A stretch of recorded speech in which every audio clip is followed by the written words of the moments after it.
The Thunder have taken the NBA by storm. For the first time, the NBA champion resides in Oklahoma City. The storybook season is complete.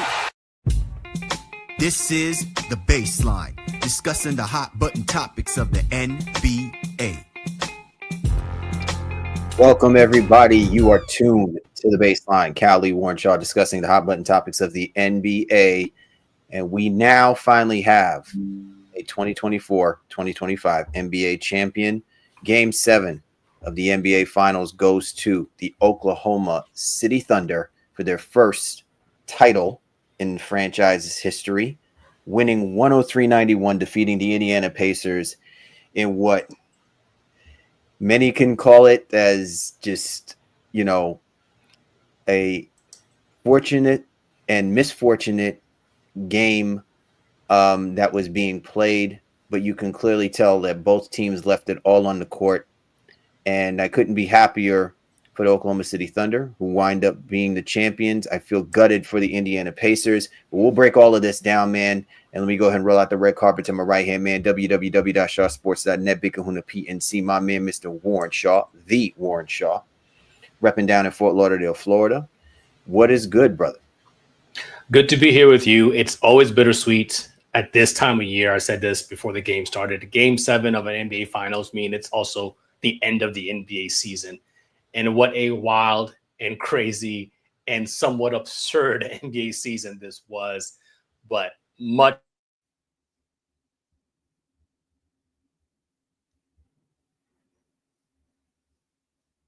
in a mode and in a manner and in a fashion that they had to earn it. Like, this was not an easy championship by any stretch of the imagination. They had to earn it, and earn it they did against a very, very formidable, but ultimately, unfortunately, locked Indiana Pacers team here now in Game 7.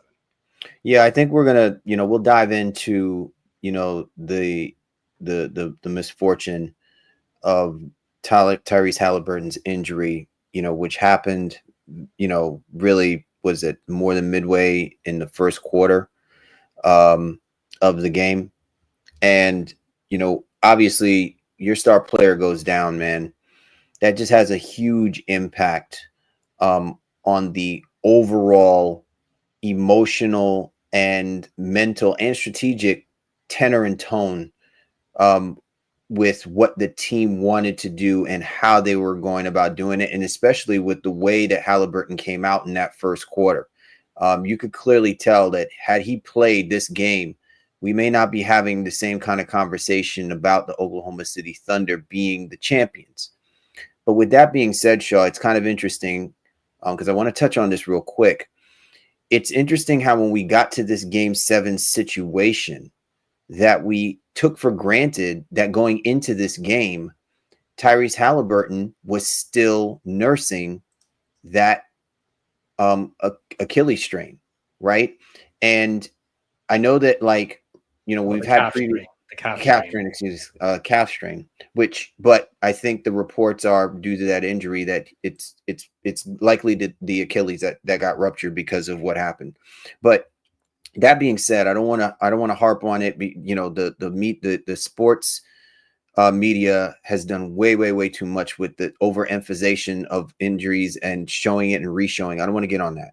What I want to get on is the fact that we had taken for granted, because Haliburton did play in Game 6, that we didn't know what state he would actually be in going into Game 7. And I feel bad because that's what you want. You want your players, to try to give it a go. But we've seen this so many times over. I'm just hoping that this injury is an injury that he can fully recover from. I hope that he takes his time and allows his body to properly heal. But I just feel bad for the Indiana Pacers, because for that to happen as early as it did probably was good in a sense, but it still just feels bad because we didn't get the best of the Indiana Pacers. And in a game in which they had an opportunity in that fourth quarter, they were still within striking distance.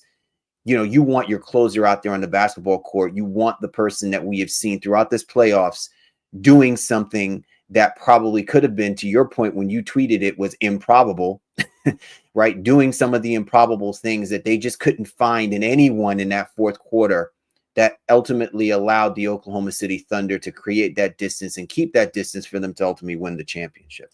Yeah, when you have a player like Tyrese Haliburton, I think we gave him all the praise in game 6 because it wasn't this, oh, he dropped 30, 40 points. It was like 14 and 5, but I think it was a leadership aspect. In this game, he had 9 points in the first 5 minutes before going out. And I'd say that he was going to finish with 30 or 40, but you could tell like he sensed something, right? And I even tweeted as that, like, oh, he's got his villain hat on because he was talking to the crowd, chirping like he was getting his guys going. And that is just the unfortunate risk. I think most players at this stage of their career, getting to this stage of the NBA season, they probably would have tried to play through it. And I know, and even hindsight is 2020, like it's the wrong move to make. It is, because now he's jeopardized now another season in advance. And when we first learned about this towards the end of game 5, then going into game 6, it was like, well, Indiana ultimately shut him down. Listen, I have so much credit I want to give to that young man for putting literally, part of his season and his career on the line here for a chance to win an NBA championship and to be that spark for his Indiana Pacers team when they really needed it. But ultimately, it wasn't in the cards. He goes down. The replay, I'm sure anybody who's watched the finals, you saw it 1,000 times over. Yes, it looks like you see that ripple effect kind of happen in his leg. And it does seem to be that unfortunate situation where it'll be Achilles injury. And now the Indiana Pacers are going to be facing a season probably now without Tyrese Haliburton after this miraculous run that nobody saw coming. No, but, and again, we can sit here and we can speak about it and but let's also give credit to the Oklahoma City Thunder, right? The Oklahoma City Thunder ultimately rested on what got them to this point, and they really, really leaned in on what has made them a special team this season. And that was their ability to play defense to the highest level when needed and to force the Indiana Pacers to turn the ball over at really it just at an insurmountable rate. There's no way that you can overcome a team that plays very sound. You know how I was tweeting throughout the rest of this game on what I feel about them offensively. But when you can hang your hat on the ability for them to turn the other team over, you force that team to value every single possession that they can muster, and to do it without having their best player. It just felt so insurmountable. Now, at the same time, the Oklahoma City Thunder surely looked like a team that was nervous, and they played scared basketball really throughout the fourth quarter, because there was nothing that was giving me any indication that they knew how to put the foot on the neck of the opposition, knowing that they were wounded. And because they had a 20-point lead in the beginning of that fourth quarter, and it came down to a 10-point lead by the time we even get to the midway point, that told you that this team was searching and praying that the clock could not run any faster for them to get in and out of this situation and become the champions. And that's a learning lesson. But maybe that was the best learning lesson for them, that maybe they felt confident enough that they knew that their defense can hold when it absolutely mattered the most. And it showed when they needed it to, when they couldn't find a bucket and a drop in the ocean. You know what I'm saying? Like they just, I listen, like I said, I'm going to give you the floor to you on that part of it. But what I saw from this team offensively in that fourth quarter, that was why I was tweeting, like, if the Pacers should put the pressure on them, I really want to see what version of the Oklahoma City Thunder, reflects in those final minutes of that fourth quarter. Yeah, it's interesting because I think I saw a tweet. I don't remember who it was, so my apologies. But somebody said, like, if the Pacers are not being turned over, or I guess it's the other way, if OKC is not turning teams over, then they become a little bit more average. And I think what Indiana has been able to avoid for the better part of the series, while they've had high turnover games, they weren't necessarily live ball turnovers where they were getting crushed. And I sent you a tweet from Kirk Goldsberry, where it was, I think, 28-7 or something like that, or 25-7, I think, in terms of points off turnovers OKC. That ends up being 32-10 in its totality at the end of the game. So 21 turnovers for the Indiana Pacers turned into 32 points for the Oklahoma City Thunder. That, in a lot of ways, was the difference. In addition to that crazy third quarter where you just saw OKC came out and their effort was different. Like when you're watching basketball, as long as we have, and I'm sure many of our fans and listeners have, like you can see and feel when momentum is shifting. And that third quarter was very much that. They just came out. They were quicker to the ball. They were more assertive. They were pounding the glass. The offensive rebounds weren't crazy, but the second chance points were in favor of Indiana. I think it was 22-15 in favor of Indiana, while 13-12 in terms of offensive rebounds between the two teams. 22 in favor of OKC in terms of second chance points. That to me, I think was a difference. In addition, I think Doris Burke indicated 17 more shots, as a result of those turnovers for OKC as well too. They just had more bites at the proverbial apple, and the TJ McConnell magic just wasn't enough to kind of keep them going and close in the third quarter. And while they had a great run in the fourth, and we saw some shades of Bennedict Mathurin kind of trying to do his thing, there just wasn't enough other Pacers there available to really turn the tide offensively, even while OKC was starting to struggle a little bit in that fourth quarter offensively. Yeah, that third quarter, Shaw, was, I want to say gut-wrenching. That third quarter was hard to watch for the Indiana Pacers. But as a person who just loves a team that just plays that hard-nosed defense, I was impressed. This was the defense that I thought OKC could have in most quarters, especially the third of this NBA Finals. And I had tweeted that this was the first time that I actually saw the Oklahoma City Thunder team, minus the blowouts. This was the first time that I saw them impose their will defensively in the second half of games. It's usually in that third quarter that things kind of, fall off the cliff, so to speak, or an adjustment that Carlisle makes really puts the Oklahoma City Thunder on their heels and forces them to be offensively minded when there is clearly a crack in their defense. So this was the first time that I actually saw the Oklahoma City Thunder defense really, really, really amp it up to another level, to even a degree where I'm not trying to say that Tyrese Haliburton would have been a difference maker, but I will say this. As much as we applauded the TJ McConnell magic, there was somebody that tweeted something. It was really interesting too. It's like, listen, we're applauding TJ McConnell because he's having himself an awesome third quarter, but let's not forget he also turned the ball over 6 times. He finished with 7 turnovers in the game, but this is a byproduct of asking TJ McConnell to do, you know what I'm saying? Like if you had an actual floor general like Tyrese Haliburton, who doesn't turn the ball over as much, that takes the pressure off a guy, TJ McConnell. And I think, and also as well too, Andrew Nembhard, he had a really good game. But again, when you don't have someone who is like a floor general, the propensity of certain players getting the ball at times is just falling right into the Oklahoma City Thunder's hands because they love to blitz and trap, right? Or trap and blitz.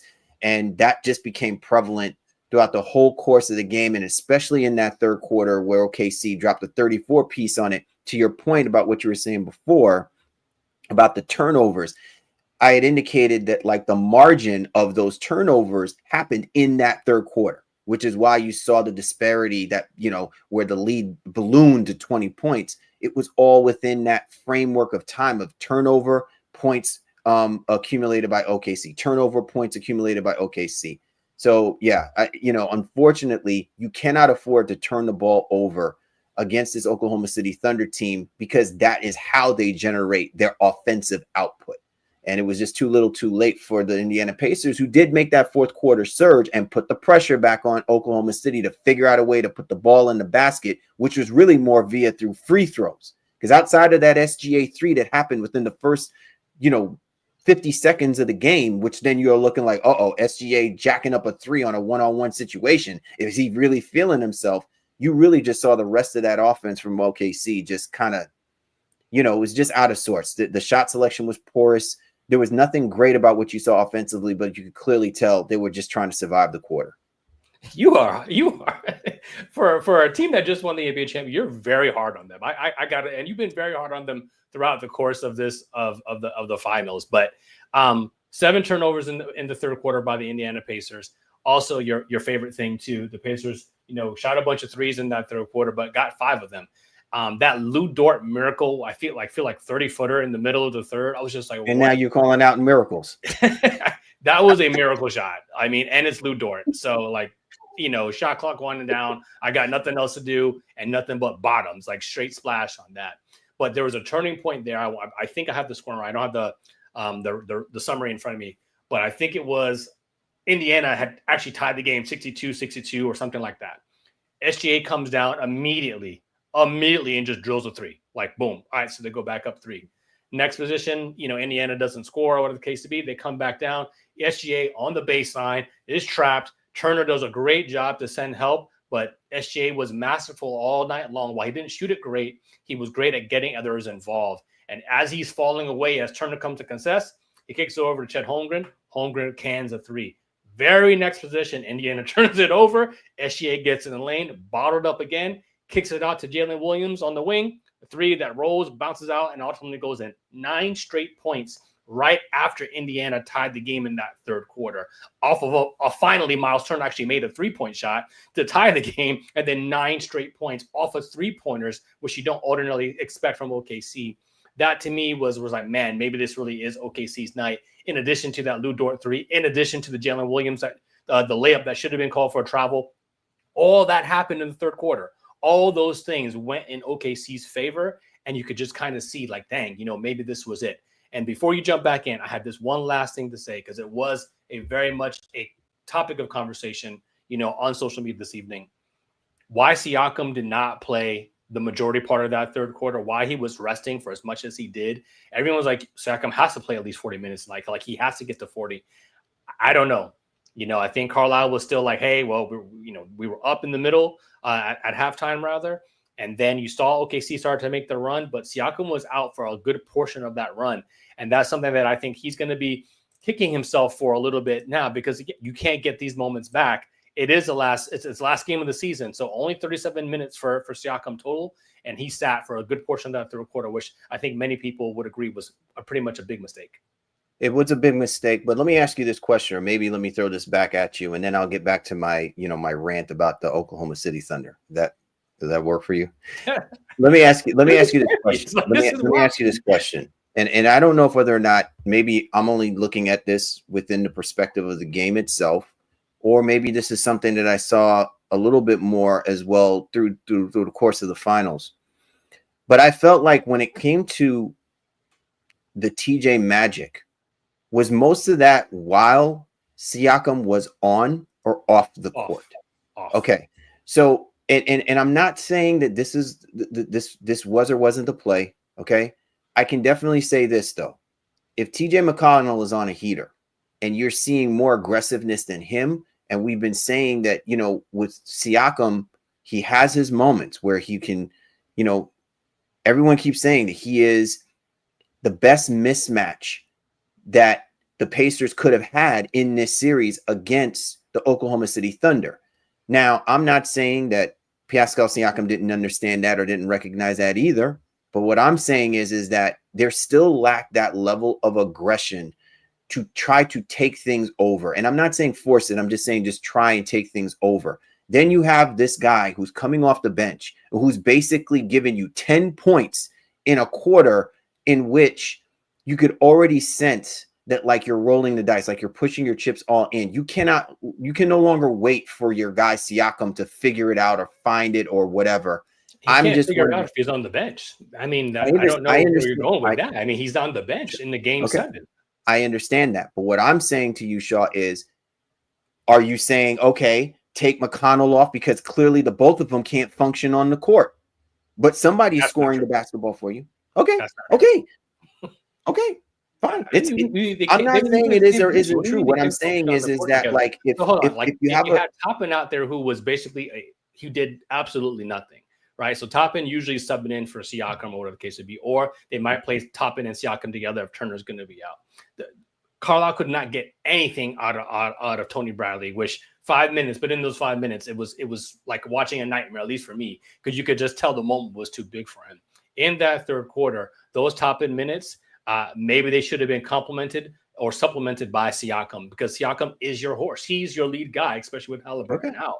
And that I'm not saying you shouldn't play. I'm not saying you shouldn't play him. Was cooking or not. But Sean, I'm not saying you shouldn't play him. But what I'm saying is that if there is a struggle for him to find either his offense or find his game, when you have someone who's obviously making it work and it's just not functioning between the two of them, I'm just saying, I don't know what else you would think Carlisle can do, because it's up to Siakam to figure out a way to make it work. And I'm not saying that you're not right that he shouldn't have put him in there. I'm just saying that clearly something was not right with the both of them on the court at the same time, or else he should have been on the court, no question. But I don't know if you have the luxury of saying, well, how long do we wait to figure that part of it out as you're seeing the lead balloon and you only have one person who's actually scoring the basketball? And he really shouldn't have been the main scorer on your team at this point, but he ultimately was. Right? TJ McConnell ultimately was your main scorer in that third quarter. He's the only one who was really making shots, who was even putting the OKC defense in check, given the fact that your team is turning the ball over a lot more than you're actually scoring the basketball. All right. Well, I'm going to switch the conversation because I think this is leaning more towards how Indiana lost it and more about how OKC won the championship. And I think, Chet Holmgren, who I called out at the end of Game 6, while he was able to really get the best of Miles Turner tonight and get the best of Indiana tonight in all ways, 5 blocks, just really a great presence. While he didn't shoot great at the free throw line, obviously, or whatever the case may be, but his interior defense was massive. And again, he hit some very, very timely shots. And we saw some level of aggression from him actually in that fourth quarter where he kind of got a dunk when Indiana was trying to make their, air quote comeback, if you will. I got to give shouts to Chet Holmgren, man. You finished with 18 points, was 8 rebounds and 5 blocks. 6 of 8, wasn't, overly trying to do too much when it came to, he kind of picked the spots, I think, appropriately. And then Jalen Williams as well, too, finishing with 20 points. Again, didn't shoot it well. I think the telecast was saying his wrist might have been bothering him or whatever the case may be. But he had a couple of timely shots as well, driving to the basket, pulling up, hit a couple of threes. This OKC team was tough, led by what SGA did. And you saw SGA played 40 minutes tonight, right? Daigneault wasn't like, oh, it's Game 7. Let me, listen, SGA played 40 minutes. So that's, I think, the only thing that we were asking for Carlisle to do on the other side. But this OKC team, we're not going to get into the whole legacy talk and all of that. When that third quarter was, they looked as dominant as they had at any point during the course of the season so far. And that's where they become really, really scary. But similarly, and almost to what I think Yusudo may be alluding to, while this OKC team is young and they even have a lottery pick who didn't play for them this year. Like, most people don't know that their lottery pick was injured or whatever. So, they'll be able to get him in tow. I don't know that this said anything about to the rest of the league where they feel like, what, they have it on lock. Similar to when Boston won last year, especially playing the 3 ball. Everyone was like, yeah, they're good, but we're not afraid of them. And you saw teams go out there and make moves in essence to answer what they thought they needed to do to the Boston Celtics. I still picked OKC in 7. You picked OKC in 5. I thought you were going to be right because I just thought OKC was going to really dominate this series. And it just didn't happen. And I think that probably bodes well for a lot of the other teams in the NBA to say, what, maybe we can't get this guy. Maybe this isn't this dynasty in the making, despite how young they are and despite how good they are. I don't think teams are going to stop trying to chase them and see if they can catch Sam Presti and this Oklahoma City Thunder team and see if they can get an NBA championship next year. You're tuned to the Baseline. Callie Warren Shaw discussing the hot button topics of the NBA. Our Game 7 discussion of the NBA Finals. Oklahoma City Thunder are the champions. They defeat the Indiana Pacers 103-91 for the franchise's first ever championship. So to your point, Shaw, I think who I also want to give praise to is Coach Daigneault, because I saw a subtle adjustment that was made. One more so that, to me, I thought maybe it would have been a risk. But I like the fact that Dags put Dort on TJ McConnell. And while TJ McConnell is obviously faster than Lu Dort, having a bigger body on TJ McConnell, I think, kind of exposed a little bit more. And I appreciate the fact that Dort took pride everybody's focusing, and you were focusing on his Hail Mary 3. I was focusing on how he basically made it very difficult for TJ McConnell. He made TJ McConnell work in that fourth quarter. And I think that also eased up a little bit of the tension that was going on defensively when the Pacers would be able to put the OKC Thunder on its heels. And then I also got to give credit, man. I know that SGA is the MVP, very, very much well-deserved. But, man, Alex Caruso tonight was so big. And let me say this, Shaw, because we had this conversation in our Game 6 wrap-up with regards to, my biggest issue with the Oklahoma City Thunder and the propensity to shoot the three. The fact that Alex Caruso in that first quarter came out and he hit a big three-point shot. I think he had like 6 points for the Oklahoma City Thunder. He hit 2 threes in the first. Yeah. That to me was huge because it was either going to be one of two things. It's either that offensively the strategy was move the basketball, get the best open look, and if the open look is a three, take it. And you clearly saw that a lot tonight by the Oklahoma City Thunder. Or the Indiana Pacers are forcing them to shoot the three, in which you can clearly see again the Oklahoma City Thunder kind of struggled, but they got the threes when it mattered the most. And it's ironic because the Indiana Pacers would really have only been in this game because of the fact that they were making their threes, because they could not score in the paint. It was so difficult for them to be able to score in the paint in the beginning. I think the Oklahoma City Thunder had like a 21-9 advantage going into the coming out of halftime as far as paint points go. But the reason why the Indiana Pacers were still in that game and ultimately were in striking distance is because they were hitting the threes at a better clip than the Oklahoma City Thunder.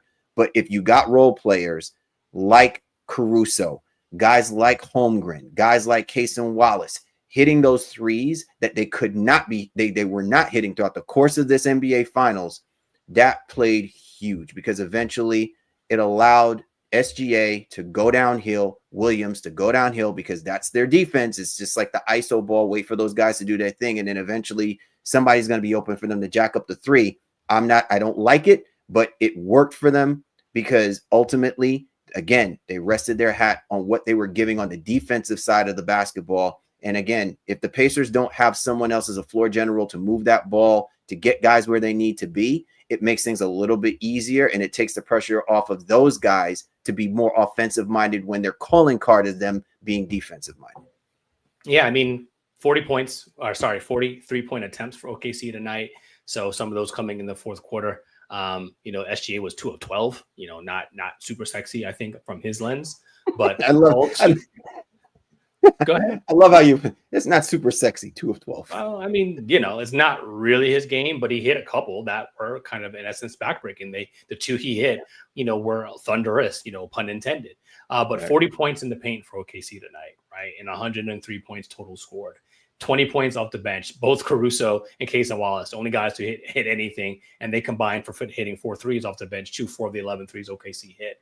So the bench production was more from the defensive side tonight. Even Williams and Wiggins, when they came in, like they were pesky and they kind of got in the way of Indiana and helped force some of those turnovers. But all the scoring came from Caruso and Wallace.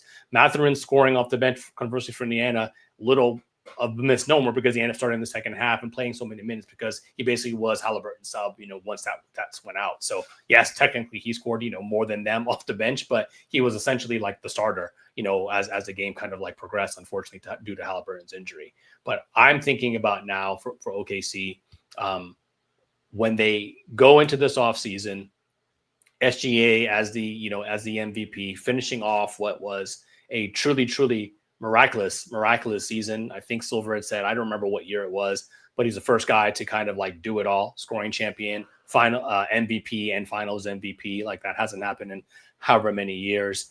This OKC team now, you feel like it should have what it takes, right? They have been battle tested twice, winning 2 Game 7s on the way to the NBA championship, knocking off literally the best player in the game in Nikola Jokic, in that semifinals round, and then getting all they can handle here in a Game 7 against the Indiana Pacers. The future is absolutely bright for OKC, and you want to see them now figure out that next level of dog. I'd be interested. I don't want to jump too far ahead, but I don't know. Like, it'll be similar to Boston, I think. Like, I don't think we're going to see them like, oh, we need to go out here and win 68 games in the regular season. Like, they may rest some, you know what I mean? And feel like, all right, well, we need to keep our guys healthy. Maybe we give some of these other younger guys some more reps and more opportunities so that we can be even deeper. Because that, if there is maybe something to fault, is that maybe offensively, as you've alluded to, they don't have the overall continuity and they are a little bit top heavy. But another year of development for Chet Holmgren, another year of development even for Aaron Wiggins, within this system, and this OKC team can just continue to be as formidable as we saw, but even more formidable than we saw, as on their way to the 2025 NBA championship. Yeah, one of the things that I think has really impressed me throughout the course of this finals run for OKC is they stay true to who they were. And I think that, to me, resonates with similar to what we saw with the Boston Celtics last year. Like, as much as I kind of loathed and I more appreciate a team that knows how to adjust and adapt, I can also respect a team that says, we're going to be who we are and we are going to go down as such. We're not going to sit here and suddenly, adopt an amoeba-like mentality and suddenly, just change because another team is basically forced us to be or apply ourselves differently. So I respect the fact that the Oklahoma City Thunder maintained who they were, and if nothing else, doubled down on who they were, whether or not we agree or don't agree. This is why they're the NBA champions, because they did it better than every other team that was there, including the Indiana Pacers. Okay. But with that being said, and you brought up a very interesting point, where the growth is for this team, right? It's why I think there is going to be parity going into this upcoming season, because if you look at this team,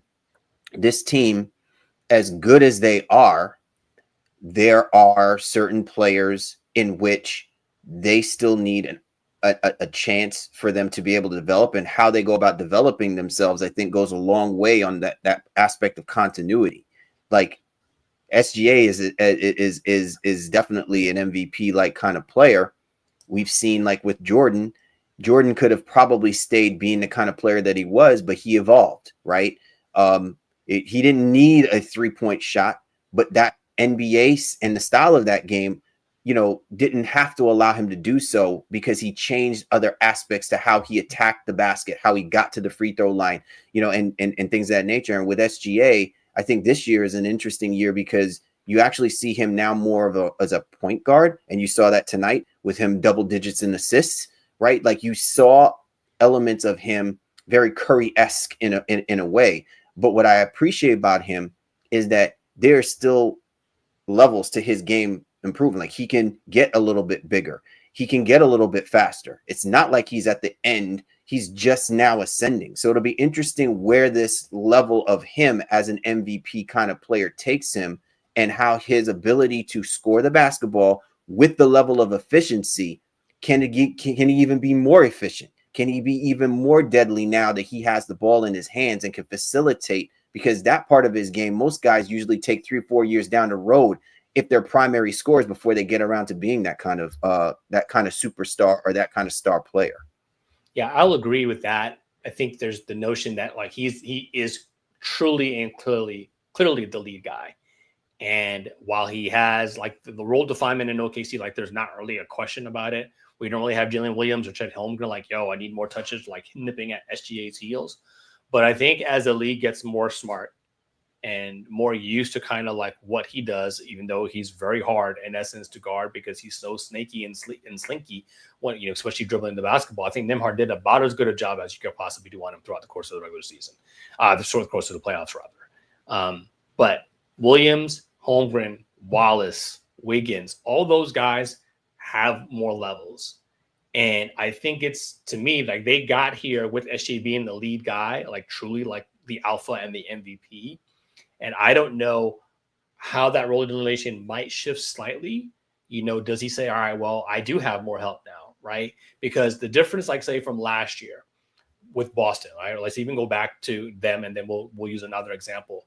But Tatum wasn't an MVP guy. He was in the MVP conversation, but clearly the lead guy on his team, but wasn't equipped in essence to take on kind of the workload that SGA did, or even Jokic the year before that, right? Like, it's just like there's truly levels to it. And I think what's good about OKC is that they may still be able to find out, because they have so much young talent that is still ascending and still getting better. With Boston last year, it took Mazzulla kind of like changing the kind of the role definement around and allowing it to be a little bit more democratic. Well, yes, JT was a lead dude. Brown like had to figure out his spots now better instead of trying to like compete with JT. Then you had Derek White come in, then you had Porzingis come in and give them another element. I think OKC is in a better position than a team like Boston, because those younger guys are still on the rise. And I think SGA can say, you know what, maybe I don't need to do as much. Or if I do, well, I know we can win this way as well. I think we will see OKC trying to figure out different ways in that sense to be able to command their offense and get buckets. And remember, Chet missed so much time this year. Like, was it 50 games he missed or whatever? Again, the Thunder, again, they're poised, man. They're poised for a really good team for a very, very long time. And they have great ownership and great general management as well, too. So I'm anxious to see how this season goes, off season, and goes into next year. But man, just what a complete performance from them. And, you know, they did it the hard way. And they've learned some things along the way here that I think they're going to take with them, going into future seasons. Absolutely. I want to switch gears now and talk about the Indiana Pacers real quick, Shaw, and then we can probably, throw our final comments, about what we, what the Oklahoma City Thunder and, just the achievement and the accomplishment. But with the Indiana Pacers, they're an interesting team. Because to what we were just talking about with the Oklahoma City Thunder, I think you can definitely make the argument that the Indiana Pacers have about as well balanced a group as far as veteran and young players, barring that they're not going to be hampered and salary is going to be an issue with the players that they do need to keep or want to keep and things of that nature. But the core of this team, I think there's so much upside with Nesmith. There's so much upside with Nembhard. There's so much upside with Toppin. And you've got really solid grounded players like McConnell. I want to throw Bennedict Mathurin in the mix, but we'll wait and see. He has his moments, but when his head is right, he to me has about as much upside as I've ever seen. Like at one point I would have wanted to have seen him, be starting. I think there was a window, an opportunity to do so, but I also respect the fact that he actually recognized that this team is better suited with the lineup that Carlisle had put out there, and he gladly came in and assumed that 6-7 man role coming in, and has really been a benefactor of that. And I think that growth and maturity, because you posted it, you tweeted it as well too. Homie gonna be chucking come next season. No doubt. And I want to see him, have that mentality. I think when he has an aggressive mentality to score the basketball, the Pacers bowled well. So to me, this team equally, I think, is going to have a lot to say. And I get it. Haliburton will probably not be here for most of the season, if not all of the season. But I don't think that diminishes the level of grittiness and play that you can still get from the Indiana Pacers. And we still have an off season. We'll be talking about what the Boston Celtics are going to do, with their off season. The Indiana Pacers, even though they lost Haliburton, they still have a lot of great players on that team to make them worth saying, let's still put somebody on there, find somebody on here who may not be a Haliburton, but he sure as hell can give us a lot for what this team has been able to show us throughout the course of this finals and the playoffs run ultimately as well. I mean, Indiana they're just not going to be as good as they were hoping, right? I think they would have been the favorite going into next year, but there is still talent here. And I think if nothing else, we should not count them out. But if we were going to precede them going into next season as a 1 or 2 seed, I just don't know how you could do that without Haliburton. Like, I just don't. And while we think Mathurin has all the talent in the world, I think we all know Nembhard is a quality starter within the NBA and is going to produce in a real magical way next year. In addition to Siakam, I just can't see how they can get back to this level. And this isn't me just doubting them like I was in the beginning of this year. I just don't see how they could do it without Haliburton. And now I don't know the question with Miles Turner I think Shams has said going into this, hey, he's been the longest tenured Pacer. He's been here 9 long years and hasn't gotten hasn't sniffed the finals or whatever. Like this is kind of his reward, and that they were going to definitely ultimately pay him. This guy shot, I think, 6 of 28 from the 3-point line in the NBA Finals. And yes, I know he's a big, but like he's supposed to be a stretch 5, and that 3 wasn't working for him. And then he also doesn't have this great back, post up game as well too. So I'm just trying to figure out what is a long-term play, even with Miles Turner now. Do they just kind of grandfather it in, like, hey, we have this miraculous run, so we're still going to give you the loot regardless? But when you know that Haliburton's also going to miss like a full year as well too, do you just do that? I think it changes the course of a team's history when you have an injury like this. So we're seeing this already. We saw this with Dame Lillard now with Milwaukee, and what's the future of the Bucks with Giannis Antetokounmpo now? We saw that with Jason Tatum. What are they going to do? We know massive changes are coming to the Celtics this offseason. And while I don't think massive changes are coming to the Indiana Pacers, I don't know that what they were going to do is still what they are now going to do as a result of a Haliburton injury. I think this changes a couple of things for them going into the summer. Well, I agree with you on that part. I do think that it's interesting because these injuries kind of expose a little bit more about what we as fans often assume. If, let's say, for example, the Indiana Pacers did win the championship, I think you could probably present the same arguments that you're making right now, Sean, saying, well, will they be good enough for them to be able to run it back? And almost, by forcing that thought process of saying you got to run it back with that same team doesn't necessarily merit or mean that they're going to be able to get back, to the NBA Finals, even if you did have Haliburton healthy, right? You may make that drastic change because you recognize that long-term wise, is it better that you do it only for this one time if you had or hadn't won the championship, or you're trying to do that for multiple times with the kind of roster that you're trying to build? And there's only been a handful of executives who ultimately have adopted that kind of mentality, one of which now has just won himself an NBA championship after how many times, after how many versions of a roster he's been able to put together. So I think you pose a very interesting question as it pertains to Miles Turner.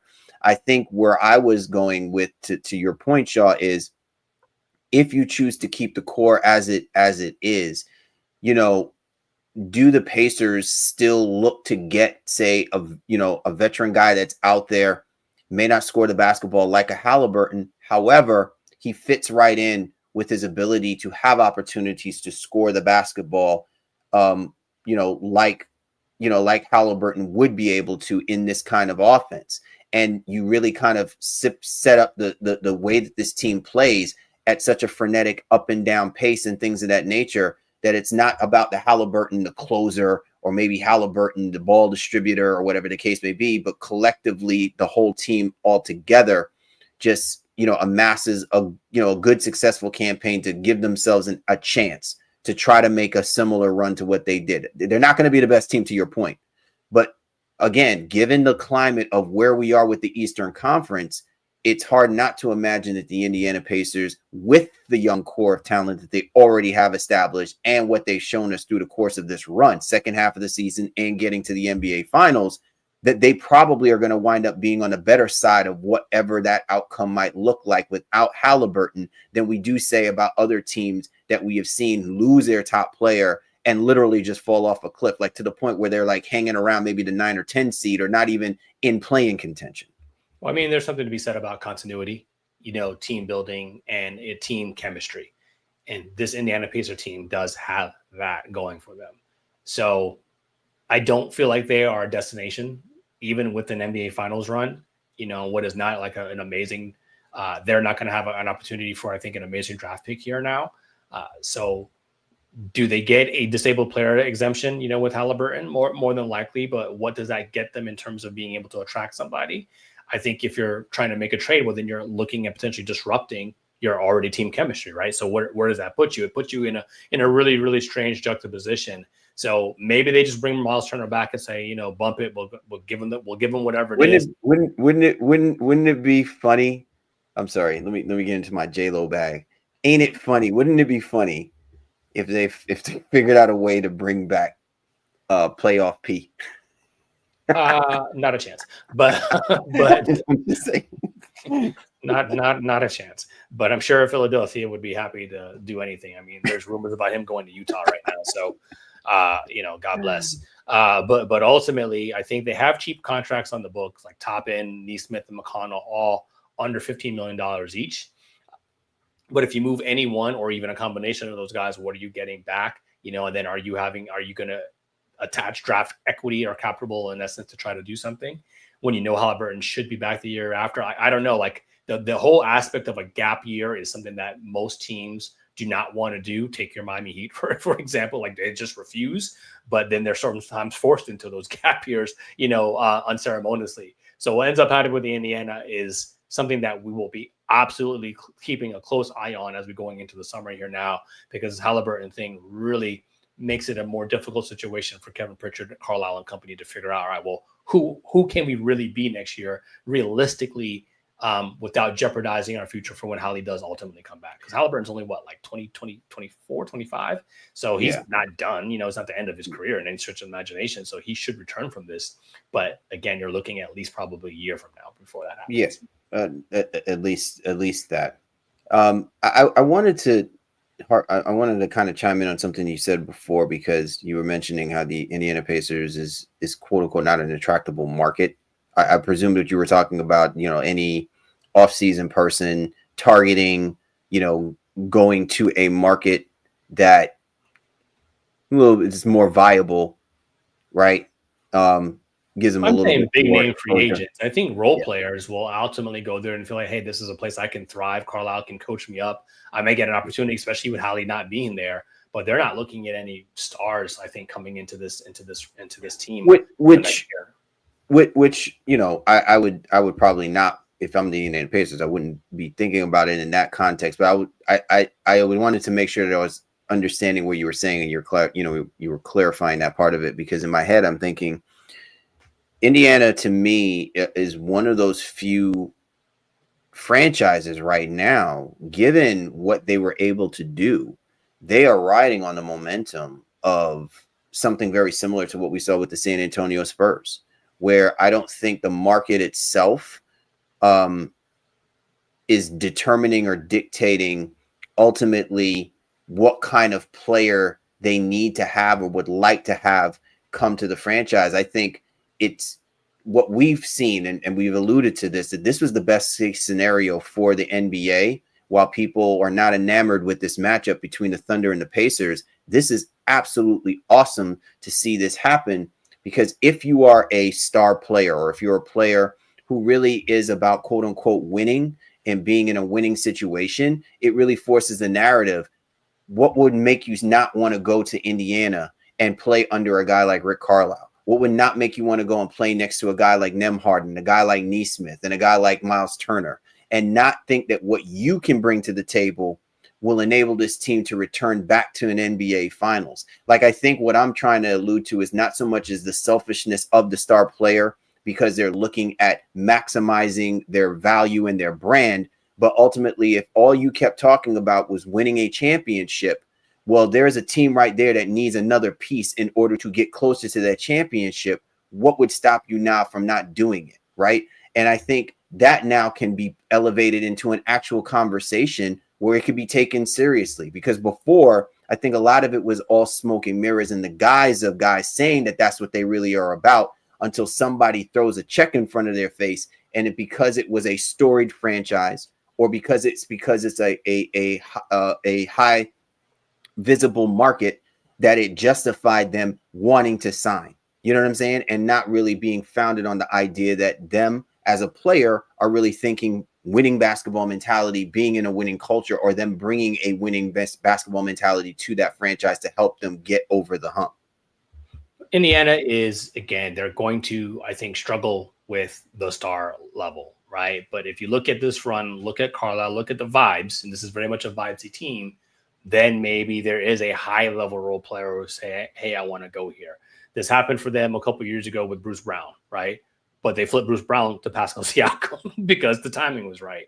So do they do something else similar to that? I don't know. And I think they're going to want to try to keep their books clear, because the second part of this, Tao, is like they're not a taxpayer, I think, currently. But they were willing to, according to Shams, willing to go into the tax to pay Miles Turner. Are they still willing to do that, knowing that next year may not be exactly what they were hoping it to be? And then the year after that, when Haliburton is back, presumably so, then all right, now you're going to have, Mathurin, who's probably going to be a free agent. And do you keep him, or what are you going to be paying him at? Indiana is not known for having, bazillions of dollars here like Steve Ballmer. And now I guess like the Lakers will now as well too, in terms of their spending. So I think they are going to have to be really nuanced and careful about what they do going into next year. They're not going to give up. They seem too proud. I think this team they're just too tight in essence to just quit. We won't see them in the lottery per se, barring anything else, kind of crazy happening injury wise. But I don't know what additions can actually happen for them going in this offseason. So we'll see if somebody takes a look and says, you know what, hey, I'd love to go over there and get my shine on and try to see if we can get back to the NBA Finals. And then even the year after that will be even better when Holly does return. So but shout out to this Indiana Pacers team for a miraculous run. Shout out to Rick Carlisle, although some questionable decision here in Game 7. But more importantly, and unfortunately, more big shout out to the Oklahoma City Thunder for getting it done here. The best team all season long, hands down. Yes, they are flawed, but it still was their championship to lose, and they did not lose the championship. Look at you stealing my thunder. There you go. Hey, I see what you did there. Yeah, man, the Oklahoma City Thunder, best team from start to finish, and they accomplished the mission. They basically, completed the deal, and they won that NBA championship. I will concede Shaw, and I will give some positive. I'll add something positive to them. This by far, has been one of the most impressive teams defensively that I've seen in recent memory. And I'm not saying that they're going to go down as one of the greatest defensive teams or anything like that, but I think the way that they played and how they played, you wish that a team like that has an even better level and an even higher level.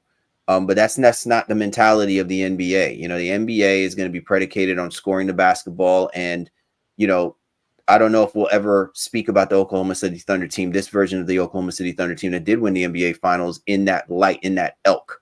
But I'm just very, very proud that this team leaned into what I thought was always their calling card, and what got them to the level of dominance to amass the 68 wins that they did this year was the fact that they played hellacious defense, and they did that for 4 quarters. That to me is a sign of a team that has a championship medal in them.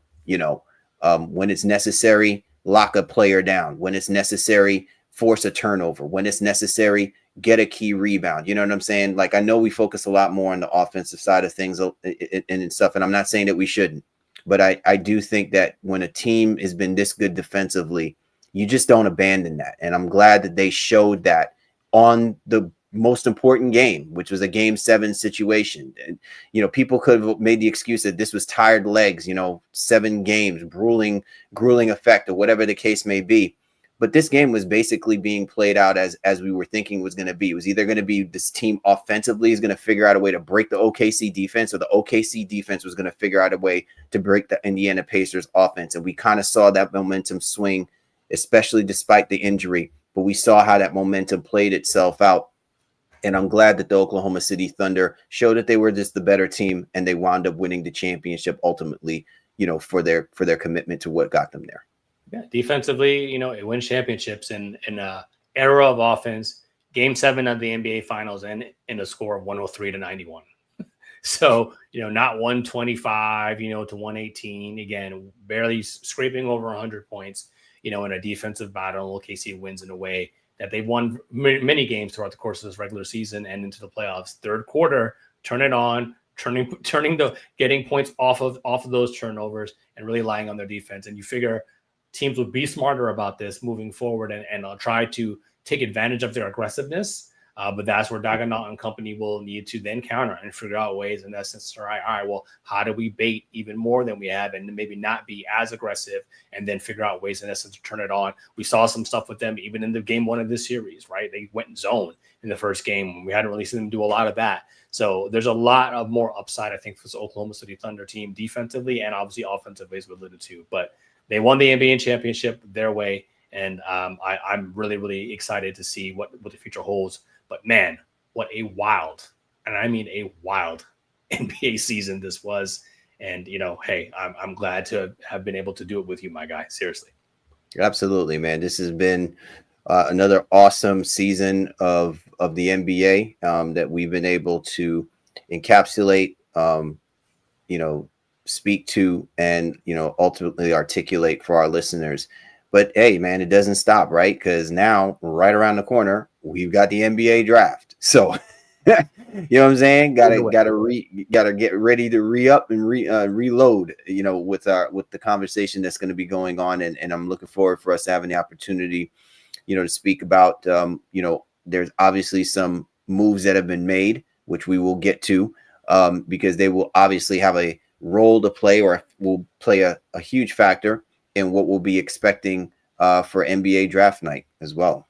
Yes, sir. I mean, you're teasing it up. So, tap in with the baseline. We will be live. I think we'll probably do up to the lottery, but we'll be able to have a chance to discuss some of the trades that we haven't really touched on here, the sale of the Lakers, et cetera, and then everything that happens draft night. I'm sure there will be some trades happening, swapping of picks and the whole nine. So stay tuned to us here, I guess, June 25th. We will not be live from Barclays Center. We'll be live from our respective places while watching the NBA draft, giving our immediate analysis and reaction to everything that will be happening on NBA draft night. But not that the NBA shouldn't consider putting us on, man. We'll be more than happy. I'm saying just jump, right, hop on a path train and well, take that, hop on the path and head to the MTA. You know what I'm saying? And let me get my JetBlue credits together. We'll get it right. We'll make it right. Absolutely. Well, once again, man, we appreciate everybody for hopping on board. We hope everybody enjoyed the NBA Finals. And once again, we'd like to give a shout out to the Oklahoma City Thunder, who are your 2024-2025 NBA champions. For the baseline, Cal Lee, Warren Shaw, we appreciate you guys. Thank you for hopping on board with us this time. And we'll catch up with you on the next go around.